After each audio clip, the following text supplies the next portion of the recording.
اٹھائیں اور مہاجروں کی اولادوں کی جان و مال کے تحفظ کے لیے انسانی حقوق کی انجمنوں تک یہ آواز پہنچا کر مہاجروں کی جان و مال کا تحفظ کرانے میں تعاون کریں۔ اب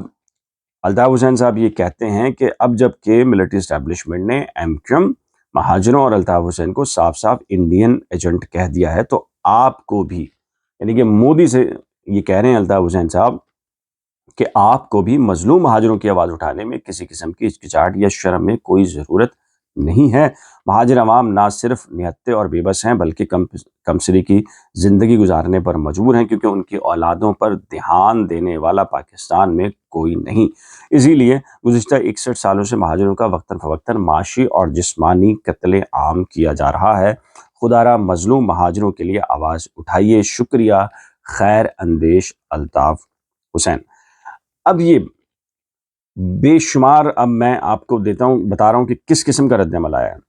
محمد دانش قریشی ہیں، اچھا میں وہ اکاؤنٹس نہیں پڑھوں گا جو بہت سارے ایسے ناموں سے ہیں جو سسپیشیس اکاؤنٹ میں آتے ہیں، تو ہو سکتا ہے ایک آدمی نے جو ان کا مخالف ہو 4 اکاؤنٹ بنا رکھے ہو، تو اس طرح نہیں، جو خود الطاف حسین کے حق میں ہمیشہ سے لکھتے تھے، میں نے ان کو نوٹ کیا، تو وہ کون کون سے میں بتاتا ہوں آپ کو۔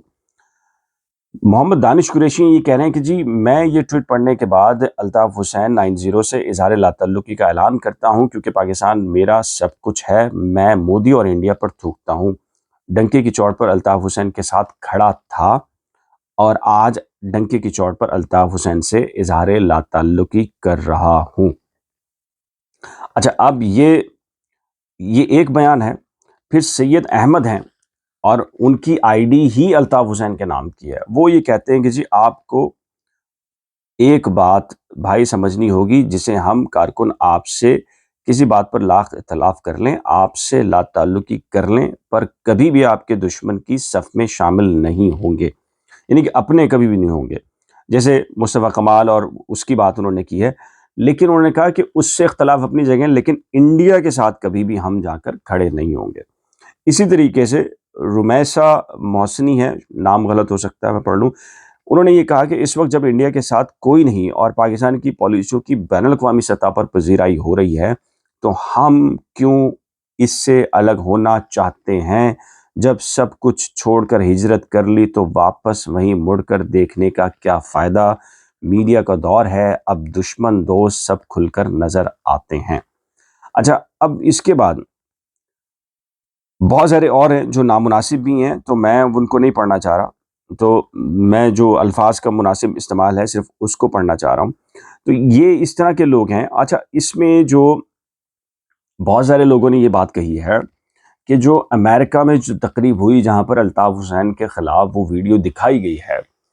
اس تقریب میں بہت سارے سوشل میڈیا ایکٹیوسٹ جو ایم کیو ایم لندن ہی سے جن کا تعلق ہے، وہ یہ کہہ رہے ہیں کہ وہاں پر ایم کیو ایم لندن رابطہ کمیٹی کے بھی لوگ تھے، انہوں نے وہاں کھڑے ہو کر احتجاج کیوں نہیں کیا؟ اور بہت ہی آپ کہیں کہ ایک جو سکرین شاٹ اس وقت میں نے سیو کیے تھے، وہ درجنوں ہیں جنہوں نے اظہار لا تعلقی کیا اور اس بیان کی مذمت کی، اور اس کے بعد الطاف حسین نے اس ٹویٹ کو ڈیلیٹ کر دیا۔ لیکن ایک کوسچن مارک یہ ہے، عام طور پہ کوئی بھی شخص، رہنما، لیڈر جب کوئی بیان کرتا ہے اور لائیو بات کرتا ہے، تو جوش خطابت میں کوئی آپ کہیں کہ کچھ الفاظ نکل سکتے ہیں جو نامناسب ہو سکتے ہیں، اور پھر اس سے رجوع کیا جا سکتا ہے، اس میں معافی مانگی جا سکتی ہے، ہو جاتا ہے، بہت سارے لوگ کرتے ہیں۔ لیکن یہ جو الطاف حسین صاحب کا بیان ہے، پہلے انہوں نے لائیو سیشن کیا ٹک ٹاک کے اوپر، ٹھیک ہے لائیو ہو گیا، پھر اس کو ظاہر ہے کہ اس کو لکھا گیا ہے، اور خود الطاف حسین صاحب نے تو نہیں لکھا، پھر اس کو لکھا گیا، پھر اس میں زیر زبر جو درستگی کی جاتی ہے، اور میں بھی زیادہ تر رپورٹر ہوں، ہم خبریں لکھتے رہے ہیں، پھر پریس ریلیز بنائی جاتی ہے، پھر دیکھا جاتا ہے کہ کون سی بات کہی جائے اور کون سی بات نہ کہی جائے، پھر اس کے بعد اپروول ہوتی ہے، جو کہ آپ کہیں کہ پورا ایک سسٹم ہے کہ کبھی ہر جماعت کا ہوتا ہے، پھر اس کو پبلک کیا جاتا ہے۔ تو یہ کوشچن مارک ہے کہ چلیں الطاف حسین صاحب نے یہ بیان ٹک ٹاک لائیو سیشن میں کسی جذباتی سوال کے اوپر کسی پہ کہہ دیا ہوگا، لیکن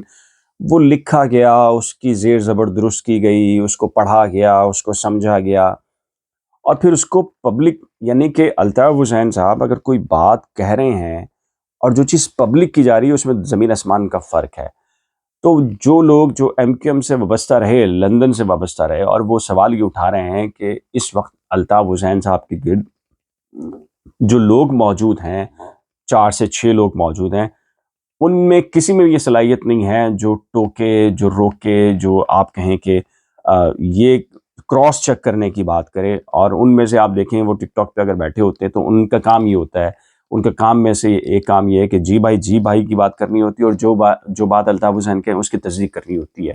اس سے انکار ان کا ممکن نہیں ہے. اور بہت سارے لوگ پھر یہ بات کر رہے ہیں، اور یہ درست ثابت ہو رہی ہے کہ چونکہ وہ لوگ وہی ہیں جن کا کوئی لندن میں کوئی روزگار نہیں ہے، باقاعدہ سورس آف انکم نہیں ہے، اور ان کا سورس آف انکم صرف اور صرف الطاف حسین ہے. یعنی کہ ان کے گھر کے چولہے، ان کے بچوں کی فیسیں، ان کے اخراجات سارے کے سارے الطاف حسین صاحب کے ذریعے چلتے ہیں، اور وہ الطاف حسین صاحب کی ناراضی کسی بھی صورت میں مول نہیں لے سکتے. جو کارکنان فنڈز بھیجتے ہیں وہ ان کا ظاہر ہے کہ گھر کا خرچہ ہوتا ہے، تو بس ان کا کام یہی ہے کہ وہ بیٹھیں کہیں پر بھی، اور جو الطاف حسین صاحب کہیں وہ ان کی ہاں میں ہاں ملائیں. یہ ایک تنقیدی پہلو ہے. ظاہر ہے کہ اگر جو الطاف حسین صاحب یا ان کے جو سپورٹر ہیں، اگر وہ چاہتے ہیں، وہ سمجھتے ہیں کہ ایک پولیٹیکل پارٹی کے طور پر وہ رہیں زندہ، مزید زندہ رہیں، یا دوبارہ سے واپسی ہوں، تو اس طریقے سے نہیں آ سکتا. ایک نظام ہوتا ہے، چیک اینڈ بیلنس ہوتا ہے. اور ممکن ہے کہ آپ میری بات سے اتفاق نہ کریں، لیکن جو طریقہ کار ہے مروجہ تھا وہ تو یہی ہے کہ ظاہر ہے کہ ایک لائیو سیشن میں بات ہونا اور ایک تحریری بیان کا جاری ہونا، اور پھر آپ اپنی بات پہ قائم رہیں. پھر بہت سارے لوگ کہہ رہے ہیں کہ اب ہفتے کو ایک بیان ہوتا ہے، اتوار کو آپ کا دوسرا بیان ہوتا ہے، پیر کو ایک الگ ہوتا ہے، پھر ظاہر ہے کہ پھر جمعے کو مختلف بیان ہوتا ہے، اور ہفتے کو پھر آ کے اسی ایک بیان پر آ جاتے ہیں. تو بہرحال میرا خیال ہے کہ بہت سارے لوگ اس پر تنقید کریں گے کہ میں نے شاید الطاف حسین صاحب کے خلاف کوئی ویڈیو بنائی. یہ ایک تنقیدی ہے، تنقید برائے اصلاح کے حوالے سے بھی دیکھا جانا چاہیے، اور اس پہ بات ہونی چاہیے. اس سلسلے میں آپ کی رائے کیا ہے؟ اپنی قیمتی رائے کا اظہار نیچے دیے گئے کمنٹ سیکشن میں ضرور طرح کیجیے گا. ایک نئی ویڈیو کے ساتھ جلد ملیں گے، تب تک کے لیے اجازت دیجیے. خدا حافظ.